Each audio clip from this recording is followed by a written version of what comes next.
41 दिवसीय दौरा बछवाड़ा विधानसभा क्षेत्र में जितने सारे पंचायत हैं सभी का हमने लिस्ट भी देखा है। आपका क्या कार्यक्रम है? आप सबसे पहले तो आपके दर्शकों को नमस्कार प्रणाम करना चाहता हूं। और ये दौरा जो समाज में संवादहीनता हो गई है आज, सच कहिए तो संवादहीनता कहीं ना कहीं आज परिवार के विखंडन का कारण बन रहा है, समाज के विखंडन का कारण बन रहा है, राजनीतिक के विखंडन का कारण बन रहा है। संवाद स्थापित होते रहना चाहिए लोगों के बीच, एक दूसरे की भावना से लोग रूबरू हों। और यही कारण है कि आज संवादहीनता ने बछवाड़ा को गर्त में मिला दिया है। और अगर ये कहें कि आज 243 विधानसभा क्षेत्र में सबसे पिछड़ा हुआ बछवाड़ा विधानसभा क्षेत्र है तो ये अतिशयोक्ति नहीं होना चाहिए। आप खुद लोकतंत्र के एक चौथे स्तंभ और प्रहरी के रूप में है तो आप इसे देख सकते हैं। तो इसी ये हमारा बछवाड़ा विधानसभा के 41 पंचायतों की यात्रा, लोगों के बीच संवाद कायम करना। वैसे तो हमारी पंचवर्षीय योजना लगातार चलती रहती है। मैं जब से मंसूर चक में पैदा हुआ तब से लगातार लोगों के बीच, लोगों से संवाद स्थापित करते चला आ रहा हूँ। और जहाँ तक ईश्वर ने, माँ सरस्वती ने हमें बुद्धि दी, वहाँ तक हमने बेगूसराय ज़िला और मंसूर चक का नाम रोशन करने का प्रयास किया। तो अब हमारा प्रयास है कि आप कहीं भी जाएं, आप देश दुनिया में जाएं, इतने नाम कमाएं, और जब आप अपने घर की हालत देखते हैं, घर की स्थिति देखते हैं, तो कहीं ना कहीं एक मन में लगता है कि अपने समाज के लिए जो कर सकते थे वो नहीं कर रहे हैं। इसीलिए हमने आज शुरू किया ये इस यात्रा का, 41 दिवसीय यात्रा का। आज यात्रा का तीसरा दिन है। गोविंदपुर 2 पंचायत का हमने साठा से शुरू किया है और अंतिम 30 सितंबर को संजात में जाके ये यात्रा विश्राम करेगी।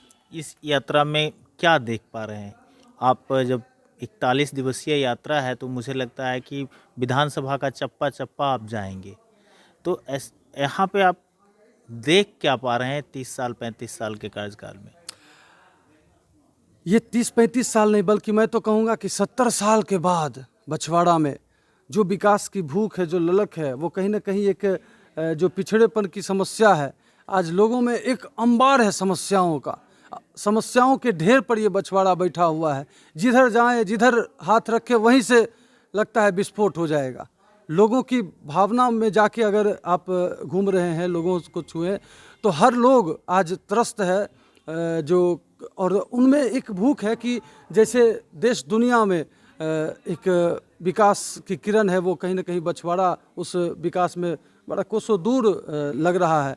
उस विकास की भूख जो है, वो ललक है, इसको यहाँ के लोग अभी चाह रहे हैं। वही मैं देख रहा हूँ और लोगों से संवाद कायम करके यही अभी पता चल रहा है। तो इसके लिए दोषी किसको मानते हैं? सरकार केंद्र में भी आपकी है, राज्य में भी आपकी है, विकास कौन नहीं कर पा रहा है फिर? हाँ बिल्कुल, आपने सही कहा। लेकिन हम जिनको यहाँ पहरेदार बनाए, वो भारत सरकार की योजना या राज्य सरकार की योजना है, वो इम्प्लीमेंट कौन करेगा? यहाँ के जनप्रतिनिधि करेंगे, उनमें बढ़ चढ़ के भागीदारी लेंगे। और ये उस रफ्तार में तब बढ़ेगा जब सरकार के नुमाइंदे यहाँ पर रहेंगे, तो उनका काम ज़्यादा जल्दी से होगा। इसीलिए यहाँ पर एक मैं समझता हूँ कि जनप्रतिनिधियों की कमज़ोर इच्छा शक्ति की वजह से बछवाड़ा का विकास नहीं हो पाया। लगातार 100 सड़कें का शिलान्यास बछवाड़ा में हुआ और आप कह रहे हैं कि विकास नहीं हुआ। 100 सड़कों का हमें तो मतलब, हाँ, लेकिन मैं इधर अखबारों के माध्यम से या सोशल मीडिया के माध्यम से रोज़ मैं देख रहा हूँ कि शिलान्यास चल रहा है। मैं ये जानना चाहता हूँ कि ये जो 5 वर्ष तक, ये अभी जब 2 महीने बचे हैं तब इतनी जल्दी फटाफट शिलान्यास क्यों? ये साल भर पहले अगर किया जाता, 2 साल पहले किया जाता, आप तो विधायक 5 साल पहले बने। ये यहाँ की प्रथा बन गई है, जो यही हालत लगातार जब से यहाँ के जनप्रतिनिधि चुने जाते हैं, जब चुनाव आया शिलान्यास कर दिया और लॉलीपॉप थमा दी और इस तरह का।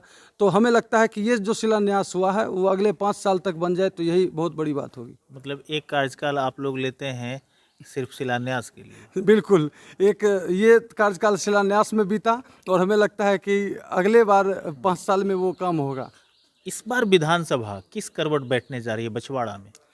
देखिए, भारतीय जनता पार्टी के एक कार्यकर्ता होने के नाते निश्चित रूप से भारतीय जनता पार्टी के यहाँ पर हमारी इच्छा होगी कि आला कमान तय करें और बीजेपी प्रत्याशी को दे, चूँकि संगठन यहाँ भारतीय जनता पार्टी का है और लोग चाहते हैं कि आज तक एनडीए चाहे बिहार में सभी नहीं, कई बार आपके पार्टी में भी बहुत सारी बातें समस्या पहले भी पिछले विधानसभा में भी कई समस्याएं को झेला है पार्टी ने। बागी उम्मीदवार के रूप में कोई न कोई आ जाते हैं और जिसका खामियाजा बछवाड़ा की जनता को भुगतना पड़ता है। बछवाड़ा की जनता आपको भी वोट करने लगती है और आपके प्रत्याशी जो अलग तरीके से खड़े हो जाते हैं, सिस्टम को तोड़ के खड़े होते हैं, उनको भी वोट करना शुरू करती है। तो ऐसे में बछवाड़ा का अगर विकास नहीं हो पाता है तो कहीं ना कहीं दोषी तो आपकी पार्टी भी होती है। हाँ बिल्कुल, ये तो आलाकमान के स्तर पर तय करने की बात है। एक जो वो सर्वेक्षण या सर्वे का जो है वो करवाना चाहिए, जो सीट यहाँ निकालने की क्षमता रखते हैं। और मेरा व्यक्तिगत रूप से ये मानना है कि जिस प्रत्याशी के पास अपना 10,000 कम से कम वोट हो, अपना व्यक्तिगत रूप से वो उनके पास क्षमता हो कि वो 10,000 वोट अपने दम पर दिलाएं और उनको टिकट मिलना चाहिए। सच कहिए तो जो पार्टी के वोट और उनकी व्यक्तिगत वोट और उनकी छवि, उनकी पर्सनालिटी, इन सबों से वोट काउंट होता है। तो ये महत्वपूर्ण रहता है। तो कहीं ना कहीं दोष हुआ तभी तो हम लोग नहीं निकल पाए। और आज तक एक कसक जो यहाँ के लोगों में है कि एनडीए का सीट यहाँ नहीं अभी तक निकल पाया है, ये कसक लोगों में दिख रही है। लेकिन इस बार हम लोग मजबूती से चुनाव लड़ेंगे और राष्ट्रीय जनतांत्रिक गठबंधन के उम्मीदवार निश्चित रूप से मैं उम्मीद करता हूँ कि विजय होंगे। आलाकमान से यही अनुरोध होगा, चूँकि संगठन यहाँ भारतीय जनता पार्टी का है तो सिंबल भी भारतीय जनता पार्टी का रहे। तो फिर इसमें आपके लोजपा के जो हैं वो भी घूम रहे हैं, उनको भी क्षेत्र में देखा जा रहा है। बीजेपी के भी कई वरिष्ठ कार्यकर्ता को बड़ी जीत और मेहनत करते देखा जा रहा है। हाँ, ये तो सामाजिक जो समीकरण है उस पर डिपेंड करता है, क्योंकि आलाकमान स्तर से अभी तक सवर्ण वर्ग से टिकट मिलता आया है यहाँ पे, और यहाँ पे विधायक जो चुने जाते हैं वो पिछड़ा वर्ग से चुन लिए जाते हैं। तो इस तरफ पार्टी का ध्यान क्यों नहीं जाता? ऐसे तो राजनीति में मतलब आजकल जो चल रहा है, ट्रेंड चल रहा है, और मैं तो कला संस्कृति का सेवक रहा हूँ, तो ये जाति पाति या इस तरह में मेरा व्यक्तिगत रूप से मेरा कभी मानना नहीं रहा है। कि मैं देखता हूँ कि चाहे वो नहीं, पिछला आप सारा लिस्ट अगर उठा के देखेंगे तो कहीं ना कहीं ये बात भी सामने आ ही जाती है। और जो बहुत सारे ऐसे जो मंडल अध्यक्ष के तौर पे काम कर रहे हैं, उन्होंने आवाज़ भी उठाया इसमें।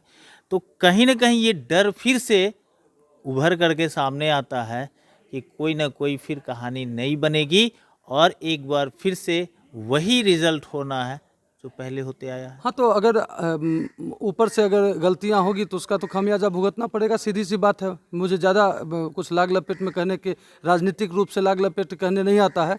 आप छवि देखिए और आपका सरजमीन पर किन्होंने काम किया है। कौन चुनाव में बरसाती मेढक की तरह सीधा चले आते हैं चुनाव लड़ने के लिए, या कौन है जो लगातार लोगों के सुख दुख में साथ रहे हैं, ये तय करना आलाकमान को है, ये सर्वे कराना है। और अगर इस तरह से गलतियां होंगी तो फिर वही गलती दोहराई जाएगी। तो क्या लगता है इस पर? सपोज कीजिए कि गरीबदास के नामों का घोषणा हो गया, जो तरीका जो भी हो उनका नाम सामने आ चुका है। हाँ बिल्कुल। अगर पार्टी आपको कहती है कि आप लड़िए तो फिर क्या परिस्थिति होगी? मैं खुद अपनी ज़बान से कहना नहीं चाहता हूँ, ये सर्वे कराने की बात है पार्टी के स्तर से, या जो भी इस तरह के मापदंड हैं उस ढंग से करवाएं। और पार्टी अगर आदेश करेगी तो हमारी तैयारी चली रही है, और मेरी तैयारी कोई चुनावी तैयारी नहीं रहती है। मैं जब से यहाँ पैदा हुआ हूँ बछवाड़ा की धरती पर, तब से हमारी तैयारी, मैं हमेशा तैयारी में ही हूँ। कोई चुनाव में आएंगे वो तैयारी करेंगे तो उनको आवश्यकता है। मुझे पूछिए 41 यहाँ पंचायत में 250 पौने 300 गांव है, सभी गांव मेरे ज़बान पर हो। ऐसा कोई गांव नहीं है जहां हमारा कदम नहीं पड़ा है, जहां लोगों के सुख दुख में मैं नहीं आता रहता हूं। अक्सर ऐसा देखा गया है कि राजनीति में या तो जो राजनीति में उनका बैकग्राउंड रहा है, उनके परिवार के लोग पॉलिटिक्स में आ जाते हैं, या जो काफ़ी कैपिटलिस्ट होते हैं वो आ जाते हैं, या कोई दबंग प्रवृत्ति के लोग होते हैं वो आ जाते हैं। सोशल एक्टिविस्ट बहुत कम देखे जाते हैं कि जो सामाजिक कार्यकर्ता हैं उनको किसी पार्टी ने प्रमोट कर दिया, या कभी ऐसा नहीं देखा गया कि किसी खिलाड़ी को बछवाड़ा से प्रमोट कर दिया गया, कभी किसी आर्ट से जुड़े हुए लोगों को प्रमोट कर दिया गया। और आप आर्ट सिने जगत के अध्यक्ष भी हैं, तो आपकी तरफ से ये इस पर कोई प्रतिक्रिया नहीं आती है? नहीं, देखिए बछवाड़ा की संस्कृति रही है। आप देख लीजिए ना, उनका रिजल्ट सामने ही है। जो अगर ये सोच रहे होंगे कि भाई हमारे पास बहुत सारे पैसे हैं तो हम इन किन प्रकार चुनाव जीत लेंगे, तो उसका रिजल्ट आपके सामने है। इधर तो 4-5 मैं 20 वर्षों से राजनीतिक सामाजिक जीवन में सक्रिय हूँ, तब से मैं देख ही रहा हूँ, आप भी देख रहे रिजल्ट, हम भी देख रहे रिजल्ट। बछवाड़ा में वही जीता है, विकास करे ना करे, लेकिन जनता से आपको जुड़ के रहना पड़ेगा, यहाँ के लोगों के दिलों को जीतना पड़ेगा। जो दिल को जीते वो चुनाव जीते, इसीलिए आपको लोगों के दिलों को जीतना पड़ेगा। चाहे आप किसी विधा से हैं, ये मैटर नहीं रखता है, आप कला संस्कृति के सेवक हैं, खिलाड़ी हैं या कोई भी हैं। मतलब ये है कि आप लोगों के दिलों को जीतने का प्रयास किए, लोगों के दिलों को जो जीतेंगे वही बछवाड़ा का किंग बनेगा। अंतिम सवाल है आपसे, बिल्कुल लास्ट सवाल है, और वो सवाल ये है कि वर्तमान विधायक को 10 नंबर हैं आपके पास, कितना नंबर दे पाएंगे आप? देखिए, उनकी उम्र के हिसाब से वो हम सबों के अभिभावक हैं, चूँकि लगातार 5 या 6 बार हमें लगता है कि वो यहाँ के जनप्रतिनिधि रहे हैं। समस्तीपुर से वो सांसद भी रहे हैं, बिहार सरकार के मंत्री भी रहे हैं, इसीलिए उनके प्रति हमारे हृदय में बिल्कुल आदर भाव है व्यक्तिगत रूप से। और लेकिन जहाँ तक बात है, अगर करें कि विकास के नाम विकास, पे, हाँ, जी। वहाँ के विकास की बात करेंगे तो कहीं ना कहीं विकास में हमने कहा पिछले भी कि ये पिछड़ा हुआ बछवाड़ा क्षेत्र है, वो बहुत कुछ कर सकते थे। वो सरकार के मंत्री रहे, इतने बड़े नेता रहे, एक कांग्रेस पार्टी में एक दिग्गज उनका बिहार में एक रुतबा रौबदाब रहा है, बहुत कुछ कर सकते थे। जनता ने कई बार उनको मौका दिया, लेकिन वो मौका में पूरी तरह से फेल साबित हुए। इसीलिए न वो लोगों से जुड़ सके ढंग से, वो अपने ही कार्यकर्ताओं के बीच घिरे रहे, अपने ही पार्टी के कार्यकर्ताओं के बीच घिरे, इसीलिए उनके पार्टी में भी बगावत की शुरुआत हो गई है। तो इसीलिए मुझे तो 10 अंक में मैं क्या कहूँ, कुछ समझ नहीं रहा है। उनका कार्यक्रम पूरी तरह से फेल मैं समझता हूँ कि बछवाड़ा विधानसभा क्षेत्र में है, और फिसड्डी साबित हुए। जी बहुत बहुत धन्यवाद, थैंक यू। तस्वीर ले।